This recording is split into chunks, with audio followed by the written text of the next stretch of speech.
Comment appliquer une texture sur un objet, mais plus spécifiquement, appliquer une zone de la texture spécifique à une zone de l'objet spécifique. Alors, comme vous allez pouvoir le voir, lorsque je manipule, vous allez ici avoir les raccourcis clavier qui vont apparaître ici en bas à gauche. Ça vous permettra de mémoriser les touches si vous ne comprenez pas ou si vous entendez mal. Voilà, donc là mon objet je vais le supprimer, donc j'appuie sur la touche X, je l'efface. Alors on va partir sur un objet assez simple, on partira sur la modélisation d'une boîte de conserve type boisson Coca-Cola, enfin voilà. Donc on part rapidement en faisant majuscule A, on va partir d'un cylindre. Comme d'habitude, on ne travaille pas ici en haut à gauche en vue perspective, mais en appuyant sur la touche 5 en vue orthographique. Et avec la touche 1, 3 et 7, on peut changer la vue de notre objet. Donc là, mon objet, je vais le déplacer en le manipulant. J'appuie sur G pour le déplacer, le contraindre à l'axe Z, et je le monte pour le mettre sur le plan. Voilà. Donc là, je vois bien. Et donc, je vais augmenter un peu la taille de mon objet en faisant un scale, suivant l'axe Z, voilà, pour essayer d'avoir une proportion plutôt respectable d'une boîte. Voilà. Alors, je zoome sur mon objet en manipulant avec la souris. Ici, mon objet, ce qui va être intéressant, c'est que je vais pouvoir appliquer la texture tout autour. Et aussi, je ne vais pas modéliser l'ouverture de la capsule là-haut, mais je vais juste mettre une image provisoire parce que je ne sais pas comment je vais le placer. Et si j'ai besoin à un moment donné de modéliser du détail, je le ferai par la suite. Alors, je passe en mode Edit avec la touche Tabulation. Je désélectionne l'ensemble de mes vertices, efface sélectionné, double A. Je sélectionne ici avec le curseur soit les vertices, soit les arêtes, soit les faces. Je peux le faire normalement si j'ai pas affecté les touches de mon clavier avec 1, 2, 3. Autrement, si j'ai affecté l'émulation du pavé numérique, les touches 1, 2, 3 fonctionnent, sont affectées aux vues. Voilà. Donc là, je sélectionne ici la vue, donc la face. Je fais un scale en appuyant sur la touche S. Voilà. Échappe. En fait, là, c'est pas le scale que je dois faire, mais c'est plutôt une extrusion. Donc je fais E pour extruder. Donc je pourrais extruder, mais j'échappe.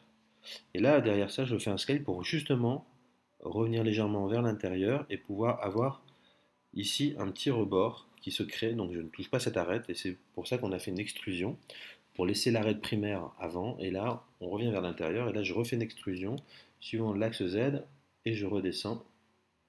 Voilà pour faire mon petit rebord de ma bouteille, de ma capsule, de ma canette, pardon. Voilà. Je vais ici faire un petit arrondi ici, donc c'est assez simple. Je sélectionne ici les arêtes, je clique sur une arête. Si je veux sélectionner la boucle, la loupe, je fais un Alt et je clique, et là ça prend la loupe, donc le tour des arêtes connectées. J'ai une fonction sur la gauche qui s'appelle Bevel. Donc là, le Bevel va permettre justement de pouvoir, à un moment donné, sur cette arête, pouvoir, alors avec ici le petit outil qu'on manipule, bon moi j'ai la version 2.83 de Blender, je vais pouvoir ici déterminer, voilà, l'arrondi de mon Bevel et déterminer le nombre de segments qui le composent. C'est-à-dire qu'en fait, là, j'ai bien un arrondi qui se fait, mais j'ai pas un arrondi bien précis. Donc j'ouvre la fonction ici en bas à gauche de Bevel et je peux ici déterminer le nombre de segments. Donc là, vous voyez 2, 3, 4 segments. Voilà. Bon, 4 ou 3, ça sert à rien d'en avoir trop non plus. Tout ça va être lissé après. Et je fais la même chose pour l'intérieur. Hop.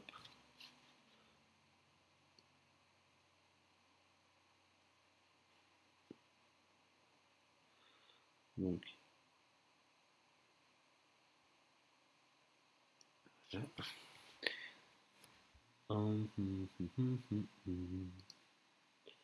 Voilà, histoire de capter un peu mieux la lumière.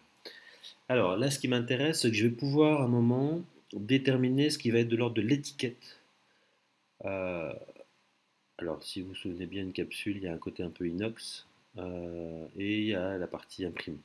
Donc toute cette partie, c'est grisé inox, même le petit rebord, et l'impression, on va la commencer là. Donc c'est pour ça que je vais ici exprès choisir l'arête extérieure pour créer ce qu'on appelle une couture. Donc la couture, c'est la partie qui va être découpée pour pouvoir déterminer cette zone de texture qu'on va mettre à cet endroit spécifique. Donc là, pour appeler la fonction marquer la couture, c'est CTRL E, et je choisis ici marque sim.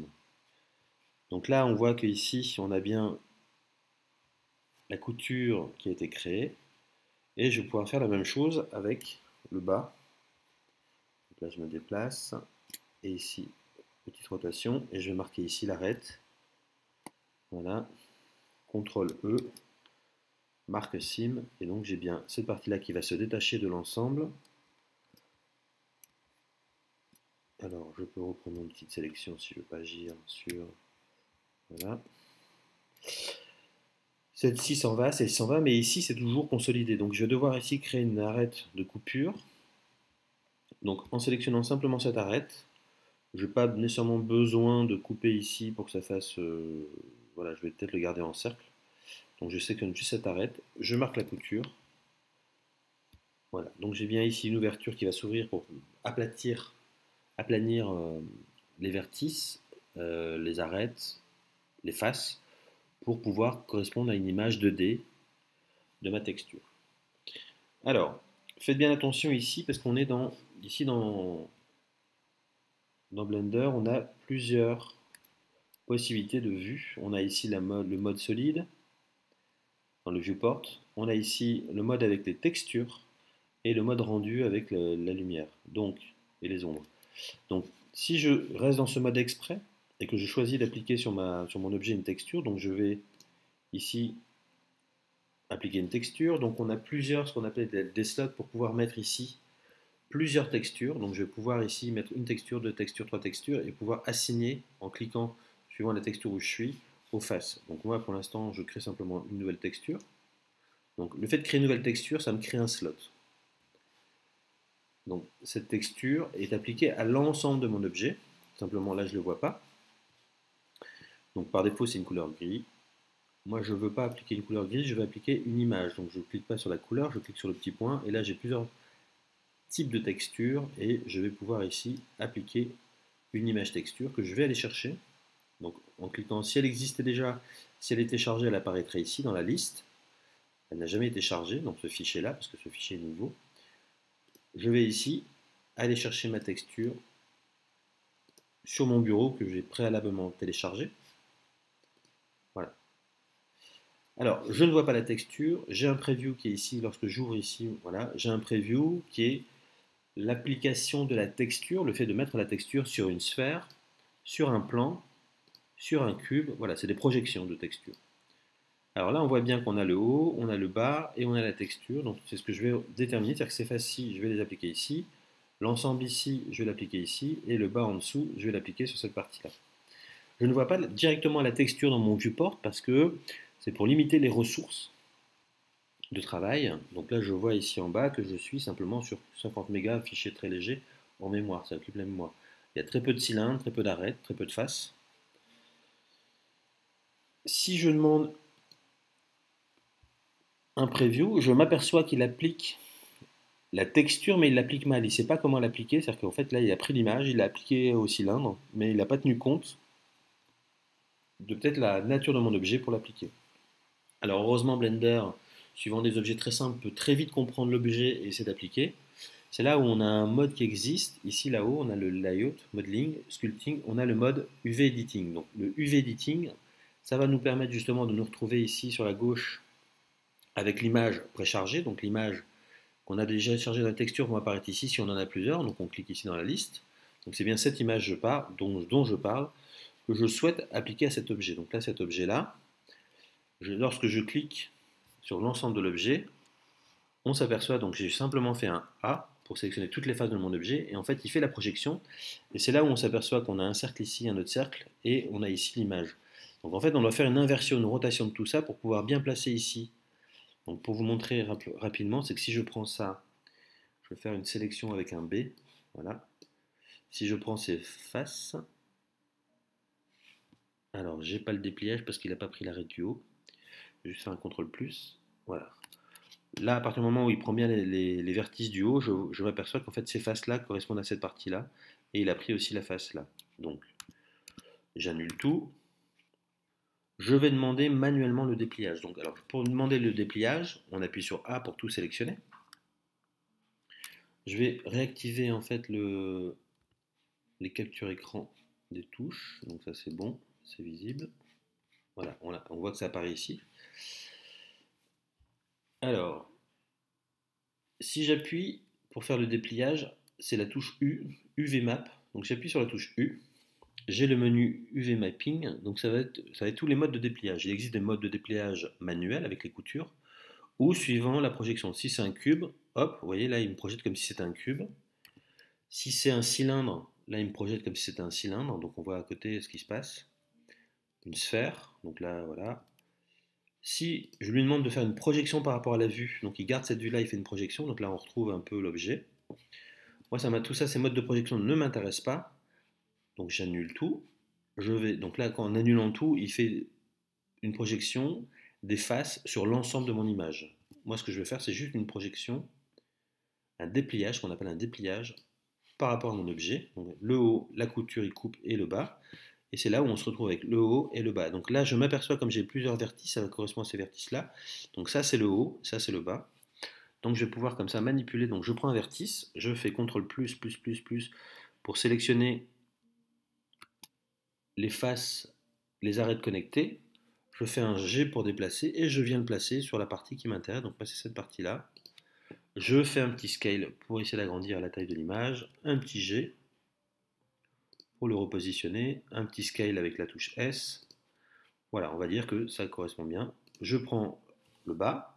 CTRL plus pour sélectionner l'ensemble de la face et des arêtes connectées. Un petit G pour déplacer, pour dire que c'est cette partie-là qui m'intéresse.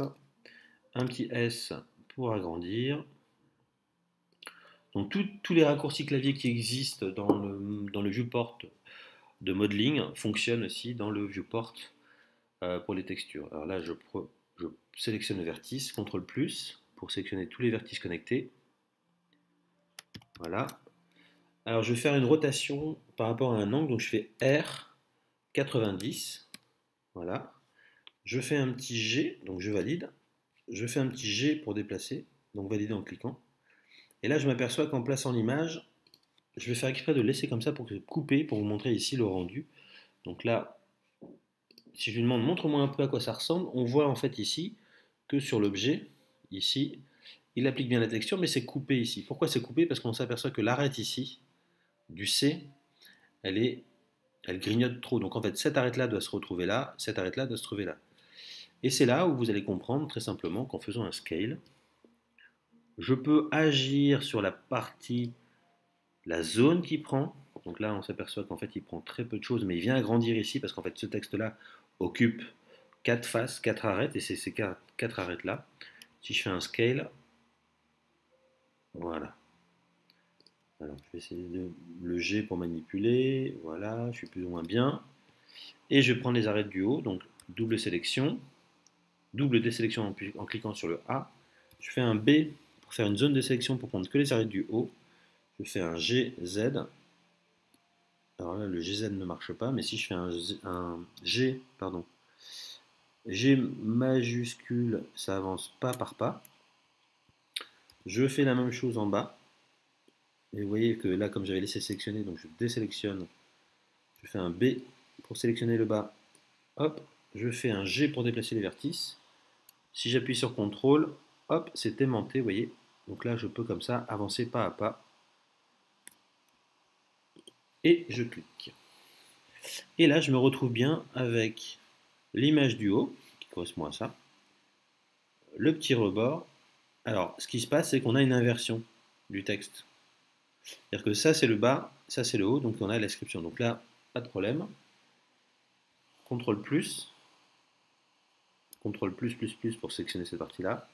Rotation R, si je fais 180, je tape 1, 8, 0, hop, je valide. Et là, j'ai bien le texte qui est inscrit en français, donc où je peux faire une rotation manuelle avec ma souris. Voilà, donc là, on a bien la partie qui nous intéresse, la partie du haut déterminée par un nombre de faces qui vont occuper sur mon image une zone bien précise de ma texture, et ainsi de suite.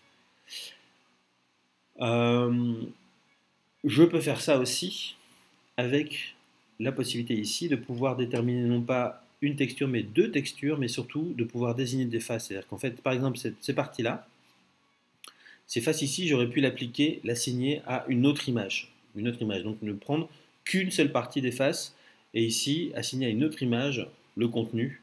Donc, si j'ai un deuxième slot ici, je vais essayer de vous le montrer. Donc je crée un deuxième slot, une nouvelle texture. Je vais prendre la même, mais je vais inverser sans toucher. Je vais inverser pour dire que ces faces-là vont être assignées à l'autre. Donc je charge une image. Donc si je fais le faire avec la même image, je peux le faire avec une autre image pour prendre une autre partie. Une image, voilà. Je viens sur mon objet. Alors, hop, je charge la texture, le preview. Ah oui. Donc sur mon deuxième, je viens déterminer en fait en faisant un petit plus de la face. Voilà, je prends cette face. Un petit contrôle plus pour prendre les faces connectées. Alors je vais zoomer. Voilà. Contrôle plus, voilà, c'est bien, c'est jusqu'à la couture. Et c'est là où je clique sur ce matériau-là et je vais assigner la connexion de ces faces pour qu'il aille chercher la texture de ce matériau-là, non plus le premier. Donc, je l'assigne. Voilà. Et c'est-à-dire, alors c'est là où il ne faut pas se tromper parce que ça porte le même nom, mais là j'ai la première texture ici avec le nom, les faces. Quand je regarde, je vois que je n'ai plus les autres faces. Ah oui, malheureusement comme il est utilisé deux fois, on va le séparer. Voilà. Donc là j'ai la deuxième texture. Hop, et normalement, je vais lui mettre ça. Voilà. Et sur la première texture, quand on prend l'ensemble, voilà. Un matériau.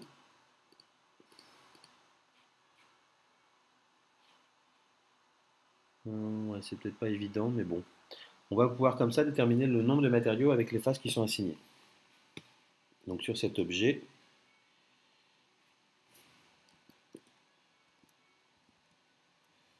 voilà, le matériau.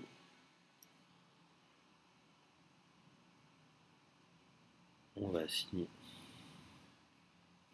hop, cette face-là, CTRL plus, plus, plus. Voilà. Donc là, je vérifie qu'il n'a pas pris trop. Il a pris un peu trop, CTRL moins. Voilà, et je vais l'assigner. Voilà, si je désélectionne, ça marche. Si je sélectionne, il prend bien les faces du slot de sélection. Si je prends l'autre matériau, je désélectionne, que je sélectionne, il m'affiche bien, ou désélectionner, il m'affiche bien le matériau. Donc ça permet aussi comme ça de rapidement pouvoir sélectionner les matériaux et les désélectionner. Voilà, donc j'espère que c'était assez clair pour pouvoir manipuler. Alors comme vous avez pu voir, à un moment j'ai dû, parce que c'était la même texture, le même fichier, on a des petits chiffres qui vous indiquent ici si le matériau est affecté à 1, 2, 3. Donc c'est-à-dire que si vous changez de matériau, ça affectera l'ensemble des matériaux. Si vous les désélectionnez, ça devient un matériau unique. Voilà pour le petit tuto sur l'application des textures et des pliages. Alors, on en reste là pour l'application des matériaux.